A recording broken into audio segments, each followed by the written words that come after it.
Welcome to session 3 of our Connected class, and I'm glad that you are able to join once again. Whether you've watched us in succession or over the course of a period of time, I'm glad that you've gotten to this point. And you know, up until now, I've talked a lot about kind of some history of us and some of our doctrine, but I got to share a funny story. In fact, I have a lot of funny stories of since we planted the church back in 1999. One of my best stories that takes me way back to the beginning. I'll just tell you this is funny. So we were doing communion, and we're in this little teeny building. It's only like 1,500 square feet, and there's probably only 40, 50 people there. And we're all in this building, and we're doing communion. I really didn't know what I was doing right away either. I'm just kind of winging it. I'm in my late 20s, you know. I'm trying to be pastor, and we're taking communion.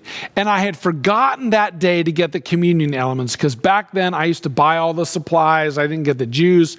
I didn't get the crackers. Like, I had nothing. And I told our usher, I won't mention his name, but I know exactly who it was. And he's still a friend of mine. Anyways, so I said, hey, can you go down to Holiday, the local store, and get the communion supplies? He's like, yeah, sure.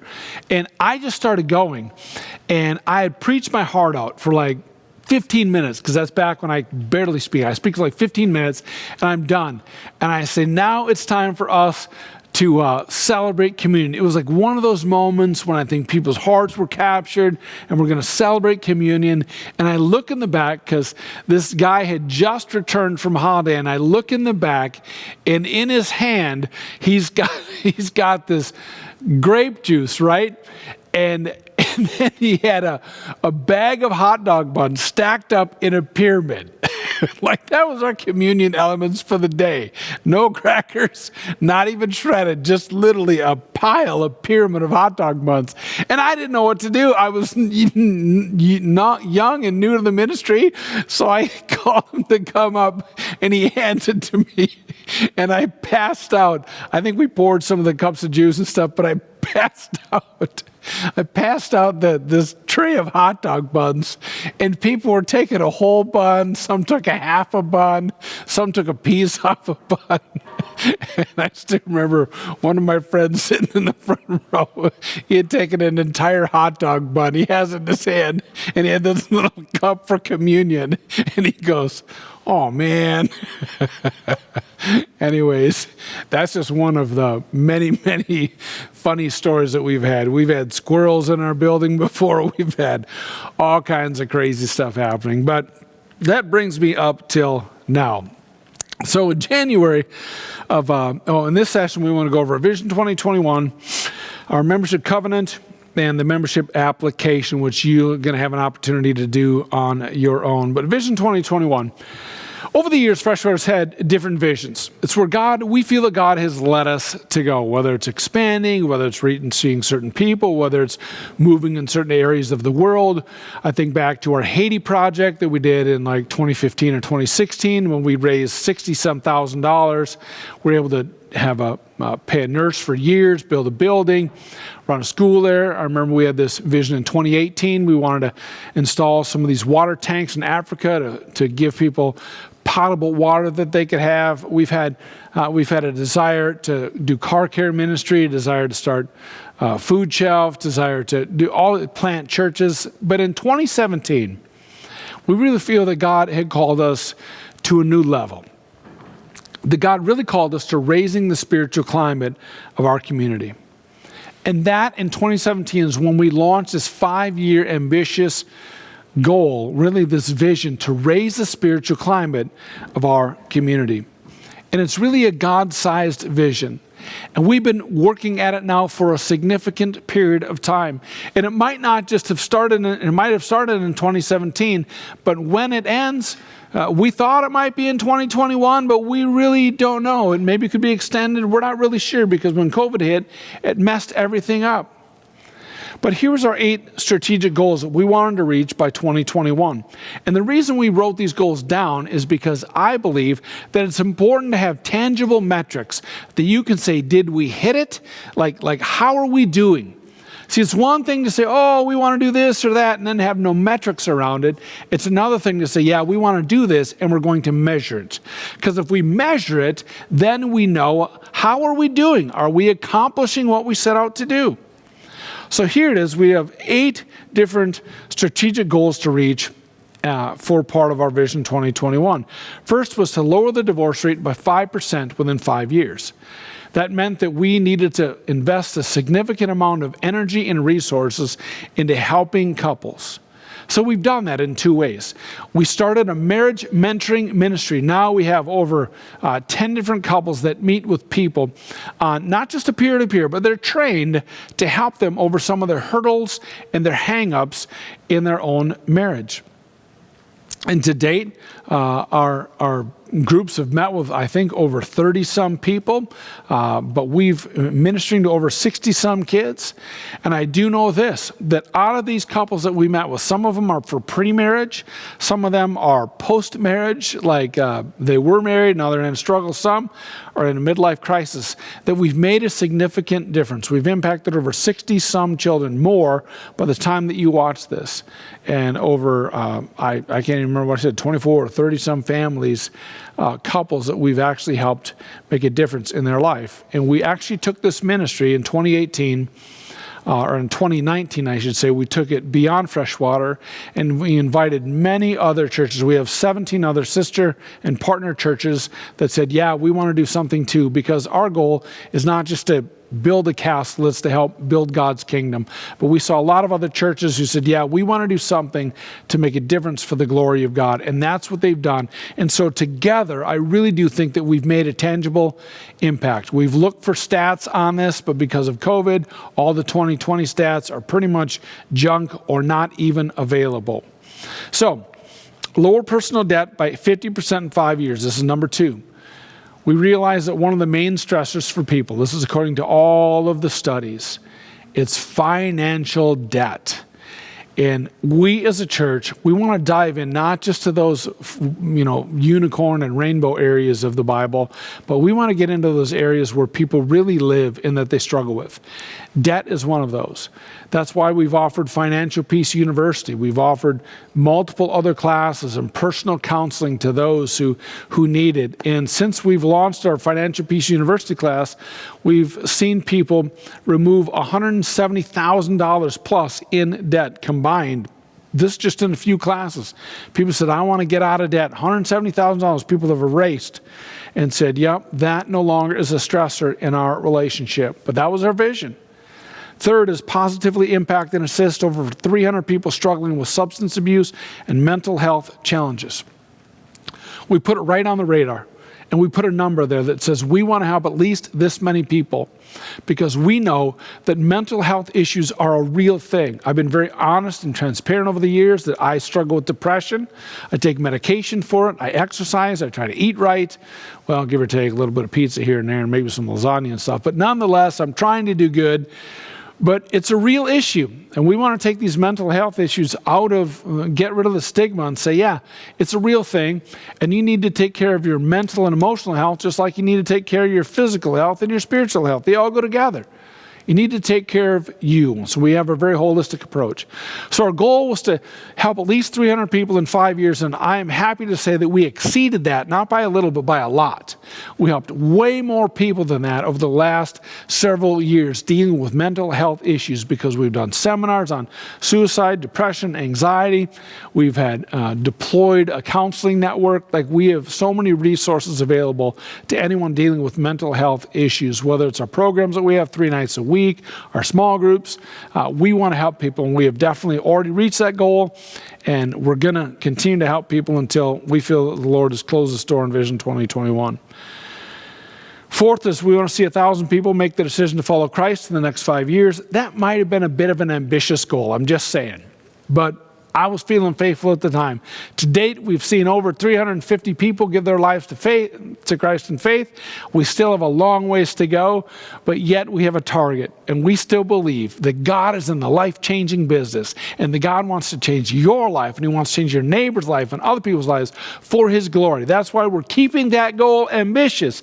And I would say 350 people that we know of, probably more, but 350 people that we know of, those are all not just numbers, but behind the number is a person, a name, a person with a name, a person who lives on your road, on your street, who maybe has heard of us somewhere in the country. They put their faith and trust in Jesus Christ, or somewhere and around the world, they put their faith and trust in you.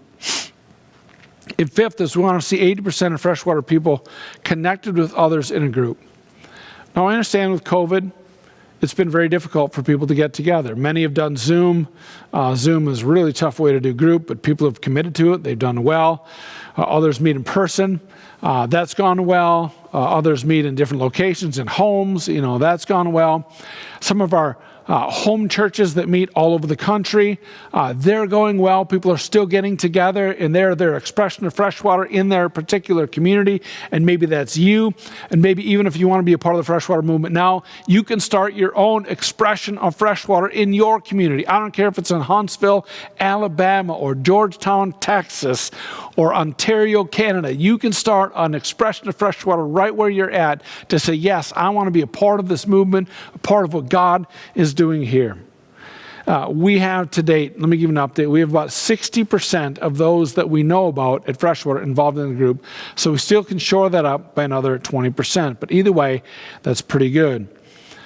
Sixth is we want to plant 5 new churches in 5 years. We've continued to build that out. So far, we've established one formal church partnership with Eagle Christian Worship Center. It's an Ethiopian church in Minneapolis. We have technically planted a couple of churches in Papua New Guinea, and we also have a sister church network now. We have a new sister church up in Mora, Minnesota, and we have another sister church, well, not really a sister, it's one that we planted in Williston, North Dakota. So God has taken that vision a little bit and kind of stretched it, not just planting new churches, but how we can actually help other churches to grow and to raise the spiritual climates of their community. Number 7 is we had a goal to celebrate with over 2,000 people at all of our worship services in 5 years. So our goal was to worship with over 2,000 people at all of our different venues, all of our different expressions. And now, quite frankly, that's very hard to tell because we have a lot of our church is online, a huge chunk, and a huge chunk also comes in person. We've still continued to keep our Bonnie campus closed. We'll update this on a regular basis, but as of now, it's still closed. We're meeting at the Waconia campus. Our Waconia Learning Center, or our Freshwater Learning Center is expanded at the Bonnie campus, but we have expressions of Freshwater that are meeting now all over the country, even in Mexico City, I believe, and hopefully in other places around the world. So we know that through technology, we're not just meeting in one physical place, but we are one church with a couple of physical expressions. And we want to build and move into a new facility within 5 years. So our goal was to buy land and to build a building and to move in within 5 years. Well, I'm happy to say that last year, it would be in the year 2020, Freshwater was able to purchase and fully pay off 23 acres of land that we purchased that is located right between our 2 campuses. So now we're waiting on the Lord to see when He's going to open up those doors for when we can actually begin the construction project. We have not started raising funds for that, but if you want to give to it, you certainly can. But at some point, we're going to build this campus, and we're going to bring our campuses together, and we're going to celebrate, and we're going to do all that God has in store for us, and we're going to continue to plant churches, develop sister relationships, and continue to make a difference. This is what we launched in 2017, and I still believe that God is bringing it to fruition even today, although it looks a little bit different. So people ask, well, what can I do? I mean, if that's Freshwater's vision, how can I be a part of it? How can I jump into this movement?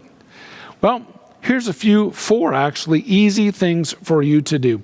Easy, I should say, but yet significant, because not everything that God calls us to do is easy. First is to pray for a movement of God. You need to pray that God will use Freshwater to continue to raise the spiritual climate of our community. So you pray specifically, and I'll ask unapologetically, pray for me as I lead the church. Pray for our elders, pray for our staff, pray for our congregation, that God would give us wisdom and passion and just discernment on how we can continue to raise the spiritual climate of our community. Second, give generously. Don't be that stingy person. Give generously. Practice biblical tithing. Say that you want to make a difference. Because when you invest, this is one tangible way of you demonstrating your faith and saying, God, I'm going to put my money where my faith is. And you set your money down and you trust God to use that for his glory. And you watch what God does. So practice biblical generosity. And you might be going, oh, that's too painful. So if you say that, it's like saying, God, your way is not as good as my way. And if your way was better than God's way, God would have put your way in the Bible, but he didn't. He put his way in there. So follow his way. Third is be an authentic Christian. You just have to be you wherever you are. Just be you. Just be you in love with Jesus. All right? That's it. It's not about the dress or the decor or the music or whatever. You just love Jesus, and you be an expression of that wherever you're at. You be an authentic Christian. I don't care if you're in a motorcycle gang, a motorcycle club, or if you ride unicorns or whatever. I don't care what you drive race cars or run a cooking school or CEO or entrepreneur. You just be you. Be an authentic Christian wherever you're at. What the world doesn't need is another hypocrite. What the world does need is people who love Jesus and just live out their lives as a follower of Jesus Christ. And fourth is to make disciples. Relationships are important. So you make disciples. Just make disciples. Share the good news with someone else. Tell them about Jesus Christ. Make disciples. Our vision to raise the spiritual climate of the community is going to take a united effort. See, this vision is too big to be done alone by myself or by our paid staff, by our volunteer staff, by our congregation. This is a God-sized vision. We believe that God has planted us where we are, that God has planted you where you are, and he wants you to water where you were planted to produce a fruit that will last. So you do that and make a difference. That's what it means to be part of the team at Freshwater. So here's our membership covenant. This is the last part that we're going to do on video here. It's our membership covenant. At Freshwater, our membership covenant is really clear. It's actually quite simple. By agreeing to our membership covenant, you're committing to help your church team fulfill Jesus' mission to make disciples wherever you are located and even geographically. So here's our membership covenant that includes 4 parts. First is this: I will protect the unity of my church. Our church is a social organization that is Christ-centered and Spirit-filled, but we will protect the unity of our church because Satan does anything he can to try to destroy the church, and he always does it somehow from within. So I will protect the unity of my church by acting in love towards other members, by refusing the gossip,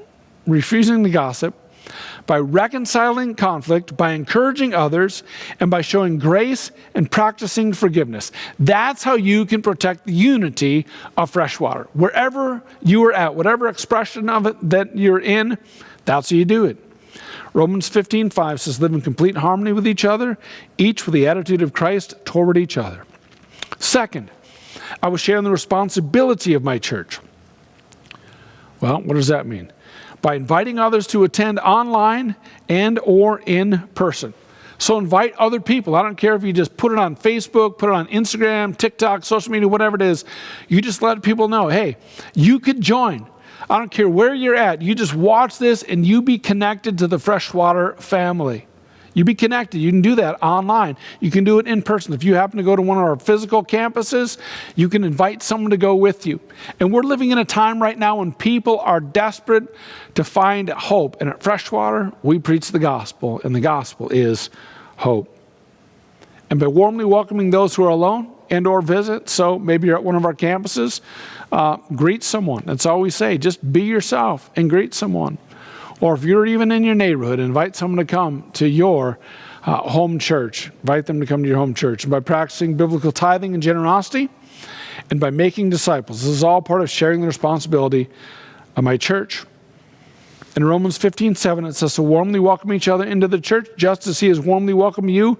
Then God will be glorified. Third is I will serve the ministry of my church. Well, how do I do that?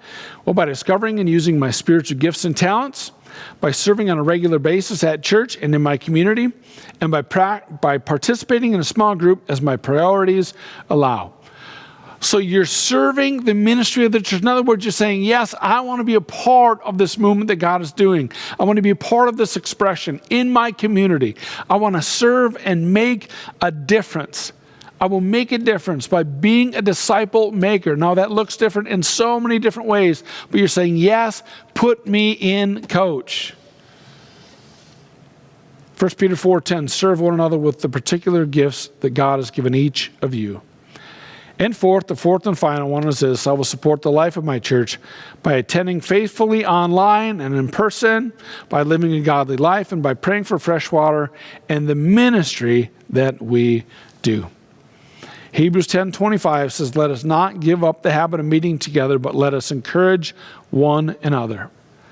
So at Freshwater, your family, we care about you because you matter to God and you matter to us. We strive to be a real, relevant, and relational church.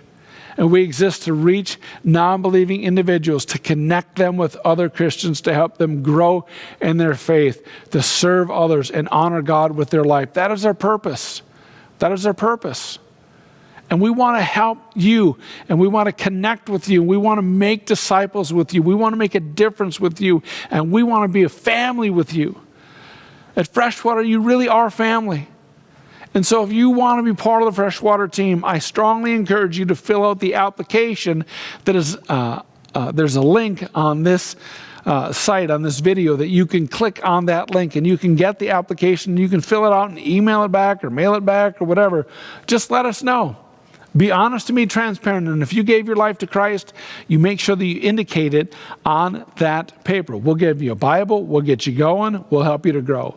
And if you attend the membership dinner that we have at my house on one of the upcoming dates, I'll have one of the books that I wrote for you called Grow. It's a 30-day devotional.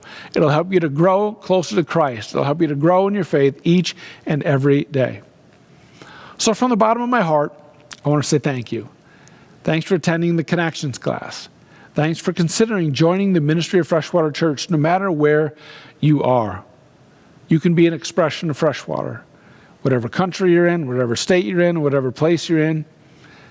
And together we can make a difference, and we can raise the spiritual climate of our community, of your community, by being a disciple, by partnering with other believers, and by living your life for the glory of God.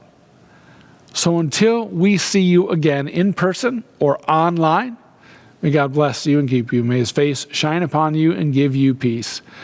So glad that you watch these videos and engage with them. Not just watching them, viewing them passively, but actually engage with them. Because at Freshwater, we're not just about sitting around and listening. We're about actually learning and then going and doing. That's what makes us a church that's both deep and wide. God bless you. Until we talk again.